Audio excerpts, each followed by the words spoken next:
nous avons abordé la période d'avant-guerre. Ici, nous allons parler de la guerre 39-45. Le 4 août 1944, les Anglais de la 43e division Wessex sont entrés dans cette commune lors de l'opération Blue Coat. L'objectif était entre autres la prise du Mont-Pinçon. Pour y arriver, des batteries d'artillerie seront installées dans les champs du Mesnil-aux-Oufs. Elles serviront de soutien aux attaques des troupes au sol. Les combats acharnés dureront 3 jours.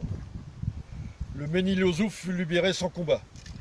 Les troupes allemandes des 276e et 326e divisions d'infanterie ayant battu en retraite, elles recevront ensuite l'appui de la 21e division Panzer et des divisions SS arrivées en renfort.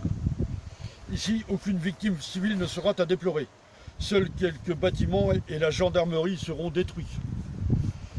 Dans cette brigade, 2 gendarmes feront diverses opérations de résistance lors de l'occupation. Le maréchal des logis-chefs Flao et le gendarme Le Piouf. Quelques exemples avec la fourniture de vêtements ou de faux papiers, des renseignements sur un dépôt de munitions. L'arrestation de 2 soldats allemands fut compliquée car tous les gendarmes n'avaient pas d'armes. En effet, le régime de Vichy avait réduit drastiquement l'armement, des fois que l'on s'en serve contre eux. C'est ainsi que dans le Calvados, il n'y avait que 279 pistolets pour 364 gendarmes.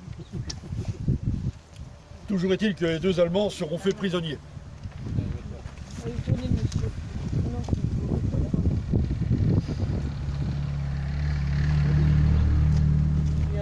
Enfin, le dernier fait qui mérite d'être signalé, le 4 octobre 1943, un bombardier américain vient d'atterrir en urgence. Le gendarme Le Piouf se rend sur les lieux non sans avoir perdu volontairement du temps. L'avion déjà en flammes et les 10 hommes se sont enfuis. Quelques jours plus tard, ce gendarme retrouvera 3 de ses aviateurs chez M. Fabre à Honnefontaine. Il favorisera leur fuite. Mais nous ne sommes pas arrêtés ici, à la croix de la Cabotière par hasard. En effet, ce champ qui est de blé là, a servi de cimetière allemand. Il fut ouvert pendant l'occupation en 1943 et il a dû servir de regroupement de petits cimetières de bocage car lors de sa levée des corps en 1957, on y comptait 2325 dépouilles. Elles ont été transportées à la Cambre. La croix n'a pas de rapport non plus parce qu'elle date de 1934, c'est d'ailleurs écrit dessus.